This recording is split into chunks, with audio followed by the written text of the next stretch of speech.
Salam l'équipe, salam la team de Z, j'espère que vous allez bien. Dans cette vidéo, on va débriefer le match de manière très rapide entre la Tunisie et le Danemark et ensuite on aura comme débat du jour, toujours pour faire un rapprochement avec la sélection algérienne sur chacun des matchs débriefés. On va parler de Leidouni, homme du match sur cette rencontre. Et on sait que Leidouni est de père algérien et qui voulait jouer pour l'Algérie à la base sous l'ère Belmadi, donc c'était il y a à peu près 2 ans de ça. Apparemment, donc Belmadi n'était pas intéressé, ou la FAF, ou je ne sais pas. Et la simple question qu'on va se poser, alors c'est fait, c'est fait. Personnellement, mon mentalité, je pense, c'est que, bon, déjà, en termes de joueur, je pense que c'était un joueur très intéressant pour nous, on n'aurait pas dû le louper. Après, pour moi, quand tu veux l'Algérie, tu attends, tu patientes jusqu'à ce que on t'appelle. Après, bon, peut-être que voilà, il aurait quand même mérité une sélection. Mais bref, on débriefera de tout ça. Le débat du jour sera est-ce que Leidouni aurait été intéressant dans l'effectif de l'Algérie. Ça sera le simple débat du jour auquel je vous invite à réagir en commentaire, à répondre. Et moi, en tout cas, j'y reviendrai en fin de vidéo. Donc, pour revenir à Tunisie-Danemark, donc c'est très simple. Danemark était favori. Clairement, le Danemark a fait une grosse année 2022.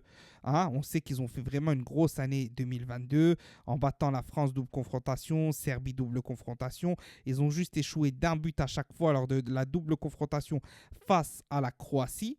Donc le Danemark c'est costaud, on connaît leurs joueurs, pas besoin de les évoquer, etc. Donc la Tunisie avait à la base peu de chances de gagner. Faire le nul aurait été déjà très dur et ils l'ont fait. Et voilà, donc perdre aurait été la chose la plus logique.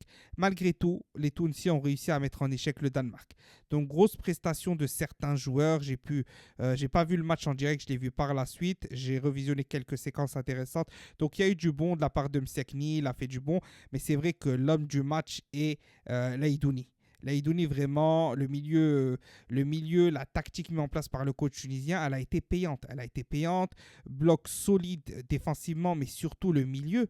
Le milieu, là, très très intéressant, avec beaucoup de joueurs un peu resserrés, etc. Et c'est une tactique assez impressionnante, je trouve, dans le schéma qu'il met.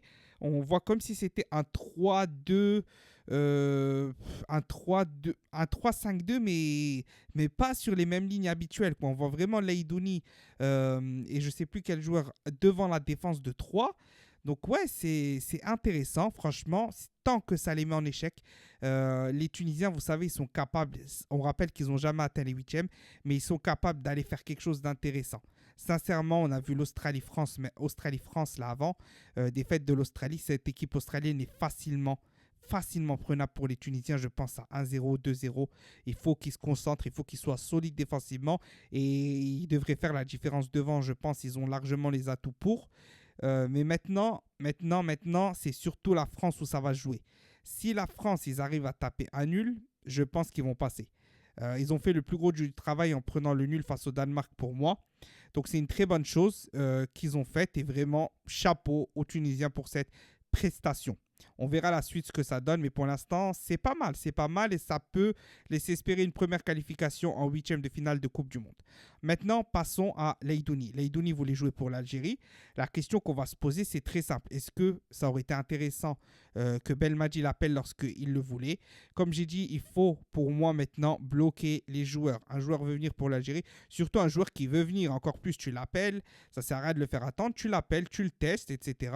Bon, après il n'a pas attendu, donc tant pis pour lui. Moi, j'aime pas courir après les joueurs, mais c'est vrai que c'est dommage. Pourquoi c'est dommage? Parce qu'au moment où il voulait venir, Belmadi, je pense qu'il a malheureusement protégé son groupe.